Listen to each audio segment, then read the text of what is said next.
Hello. So momentous news today that Mugabe has formally resigned. This, of course, comes on top of that very strange TV address where he made a very bumbling, sort of rather dull but bumbling speech where he was clinging on to power. It looks like he's resigned. It looks like ZANU PF really have pushed him out, and that's it. Mugabe is finished. The end of 37 years of dictatorship. Um, It's very difficult to watch the scenes from Harare and not sense the feeling of jubilation going on there. As I speak, there's parties going on well into the night. It's difficult in a world where there's so much bad news, it's difficult not to have some sense of the jubilation that's on the street there. And Mugabe going in itself is definitely something that should be welcomed. But I get the impression I've really developed a lot of respect for the Zimbabwean people in the past week, in the sense that I think they are fully aware that they can't be complacent. You get a sense of real optimism, but at the same time, people are fully aware that the same party remains in power. ZANU PF is still governing Zimbabwe, and the impression I get is that people are welcoming Mnangagwa because he is not Mugabe. On the other hand, certainly I think the opposition, um, people like Morgan Tsvangirai and others, will be obviously wary of the fact that this is a man with blood on his hands. He was certainly tied in with the Gukurahundi killings from 1983 to 1987, between 20 and 30,000 people killed. Um, and I think the sense I get overall is one of it's good news, but let's be a little bit careful. Someone summed this up, and this wasn't a politician, this was just a regular guy on the street, said, we're happy about Mugabe going, but we know there's work to do. I think I've had mixed feelings about this. I had been concerned that what we would see is a situation of one dictator being replaced with another. But there is a crucial factor that is different from previous occasions.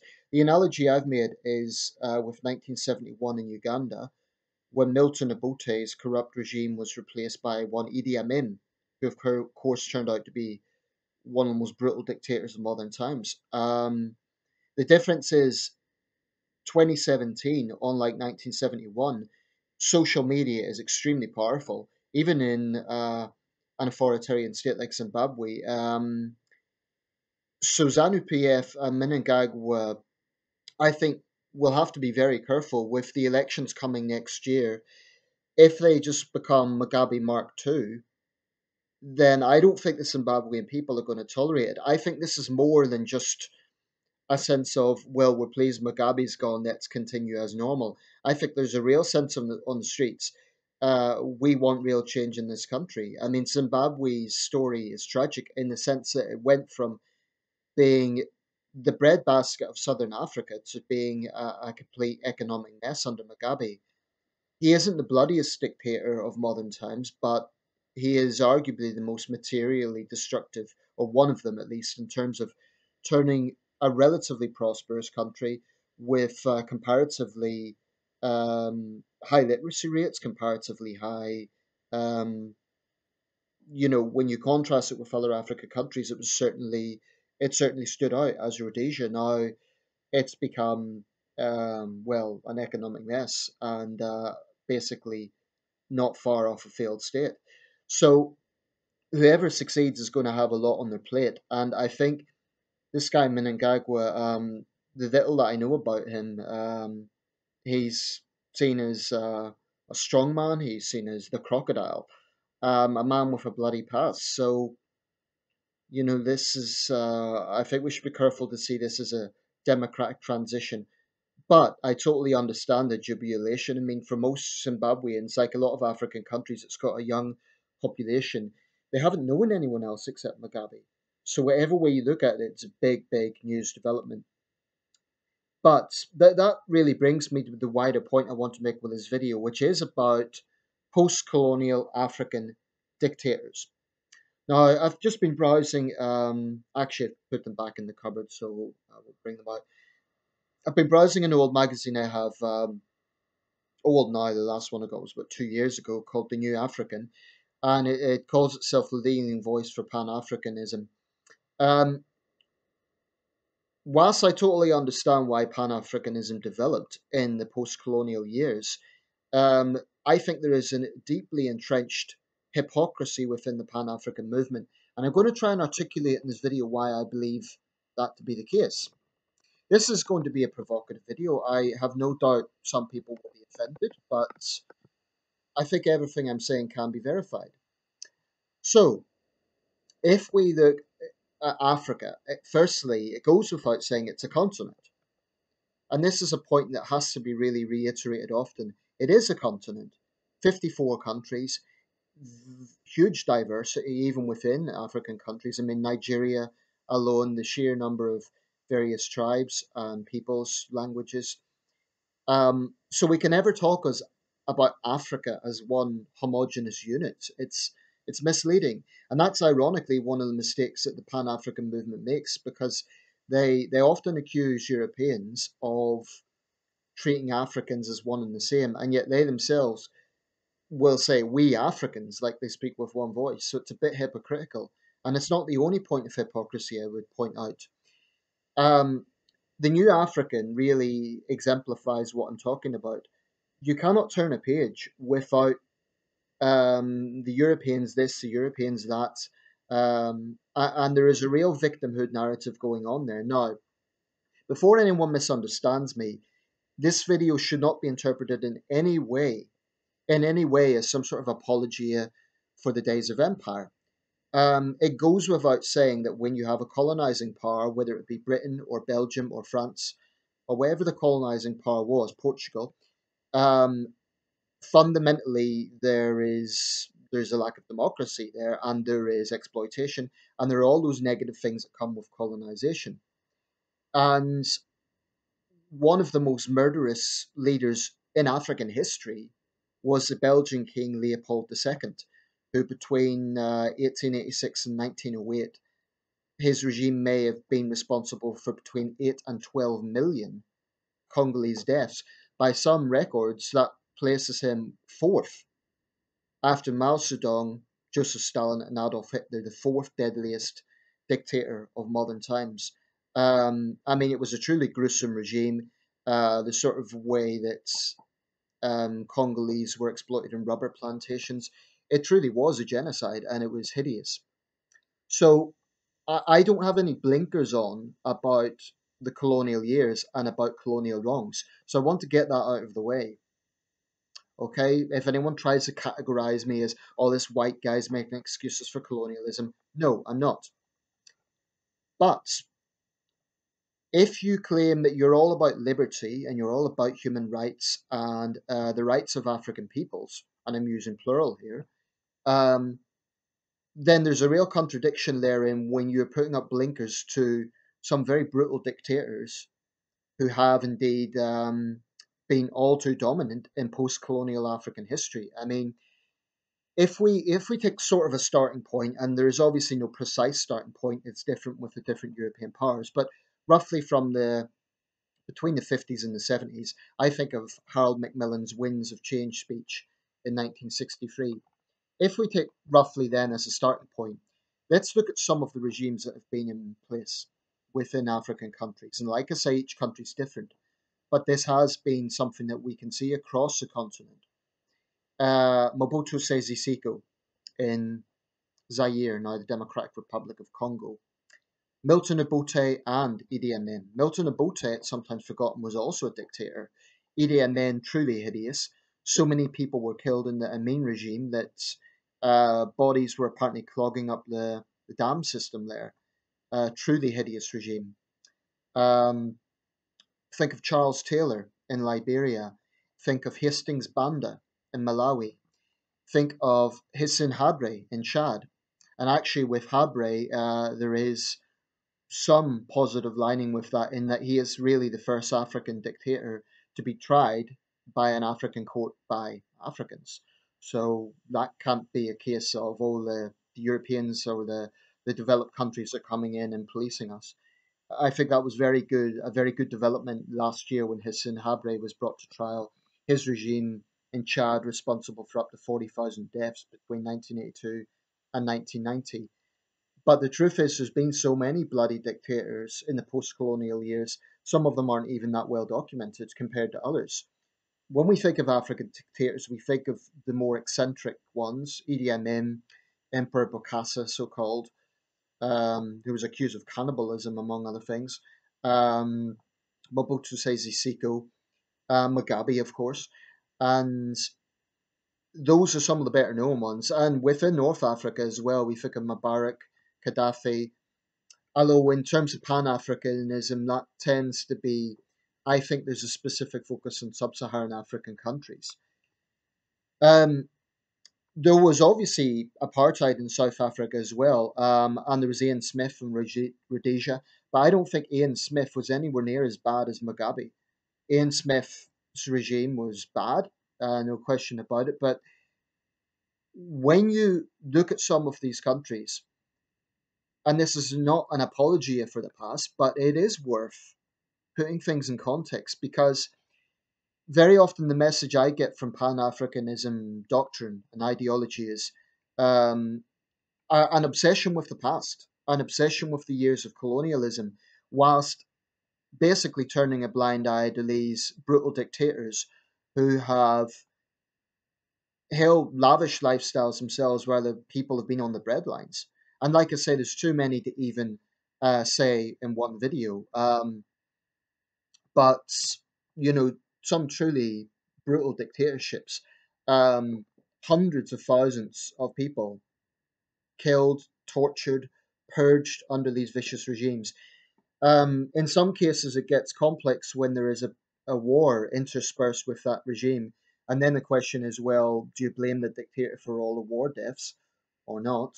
Um, but certainly, there is unquestionably massive, massive human rights abuses that have taken place under these regimes. And what does irritate me about some African thinkers is they automatically have an echo chamber mindset. Everything is the fault of the Europeans. Everything's the fault of colonialism. Well, I've got news for you. With independence comes responsibility. So you cannot, on one hand, say you're all about liberty and then turn a blind eye to the liberty being taken away by the people, by these dictators that you're turning a blind eye to. Now, I'm not suggesting every Pan African does that, but I do think it's hypocritical to constantly point the finger to outsiders, whilst turning a blind eye to what goes on within the systems. Few points to make. Like I said at the start of the video, obviously Africa is a continent, and it's not all negative. There has been success stories, and there have been far more inspiring leaders. Nelson Mandela, of course, but also Ellen Johnson Sirleaf, and there's been others. So I do think there is a racial overtone if we think of the Africans as one and the same. That's why I never do it. But I will call out the hypocrisy of Pan Africans who constantly point the finger at European former colonial powers, whether it be Britain or France or wherever, whilst turning a blind eye to the excesses of some of Africa's worst dictators. That's just hypocritical. You can't talk about the human rights abuses under colonialism whilst condoning, excusing, or downplaying the massive human rights abuses under African dictators. Um, Certainly, I'm not suggesting for a second that the impact of colonialism has no influence. I mean, if we look at the atrocities in Central Africa, in Rwanda, in Burundi, definitely there was a Belgian influence there that played a big part in that. I'm reading An Ordinary Man by Paul Rusesabagina. I may have quoted this book before. And he has some very interesting insight. He points out that it wasn't simply a case in the Rwandan genocide, that this was just spontaneous violence over nothing. There had been a civil war going on in Rwanda prior to the genocide, and there had been a previous genocide in Burundi, 1972. In fact, two genocides in Burundi, 1972 and 1993, which are far less documented than the Rwandan genocide. But again, there was that Hutu Tutsi tensions. Now, the Belgians are definitely partly culpable for that because they deliberately stirred up resentment by favouring the Tutsis, and by presenting them as more basically as a higher rank, as being more elite in Rwandan society. What happened in 1994 was hideous, unparalleled in my lifetime, anywhere in the world. I can't think of another example where so many people have died in such a short space of time. But it it was brutal and shocking, but it wasn't necessarily spontaneous. There had been a lot of things building up, and anyone who's looked into the Rwandan genocide will know that. And the Belgians, like I say, are definitely culpable for some of that. It was featured actually in the film Hotel Rwanda, um, that was referenced briefly. So I'm going to leave it there. Like I say, each country is different. You can't say that they're all the same. But I will say that those Pan Africans who want to constantly point fingers at outsiders. I'm not saying that the colonial powers are blameless, far from it, but you cannot claim that you're all about liberty and human rights if you're going to turn a blind eye to dictators. And for too long, that has been the case. And I think it's been the case because very often these dictators came from a point, in fact, Mugabe is a good example, where they were initially liberation heroes, um, but their excesses have then basically been ignored because, oh, well, he fought against the Europeans, so he's a great African hero. Let's just ignore the torture. Let's just ignore the mass killings. And like I say, for years, that's why Mugabe probably got away with what he did because there was that reluctance within Africa to criticize his excesses. I'm not saying this was universal, but there was far too little done within Africa to oppose Mugabe. Having said that, I think Alpha Conde, uh, who, as I understand, is the current president of the African Union, made a good point that it would be a mistake to have whoever comes into power now in Zimbabwe to be on the ticket for next year's elections, because then it would be a case of one dictatorship being replaced by another. I'm particularly thinking of Mnangagwa. I don't get a good impression from Mnangagwa. I mean, a man known as the crocodile is not likely to be an inspiring Democrat. Um, but I think I think the trend is definitely improving. I think there is less tolerance now for these so-called strongmen, and I don't even like using that term because it gives them almost an air of credibility, which they don't deserve. Let's call them what they are: brutal dictators. Um, the Hissène Habres, the Charles Taylors, the Robert Mugabes, the Idi Amins, the Milton Obotes, the Hastings Bandas, and many, many others. Um, they were destructive, brutal dictators, and that's how they should be seen. Gaddafi, we can add to that, incidentally. Um, there's been a bit of because Gaddafi died a particularly brutal death. There's been a lot of revisionism about his era.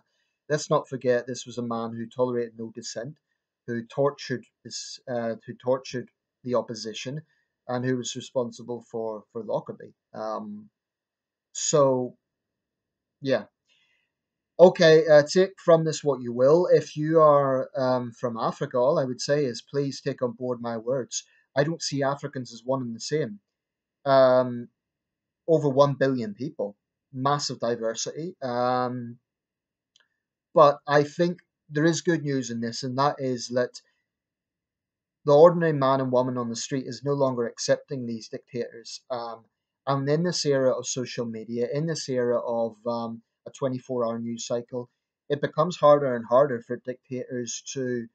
I mean, I think what will have happened with Mugabe, with him stepping down peacefully and having no choice but to do so, and with these events being largely bloodless, in fact, almost entirely bloodless, it's a very good thing because across the continent, other autocrats, other dictators are going to be looking at this and hopefully feeling nervous and maybe, just maybe, thinking about changing their ways. I know it's highly unlikely because it's not in the nature of dictators, but if they don't want to end up like Mugabe, being forced from power, then yeah, they'll have to change their ways. Um, but like I say, I think the situation today is better than it was in the past. There are fewer dictatorships around. There is more examples of free and fair elections, or at least peaceful transitions, and that's something that has to be welcomed. Let me know your thoughts. Thanks for watching. And by the way, any racist comments I'm going to delete. What I want here is a reflective dialogue. I don't want a situation of, oh, you European, blah blah blah. I'm going to delete that, and likewise, I'm going to delete any racist comments about Africans in general. Let me know your thoughts, and thanks for watching.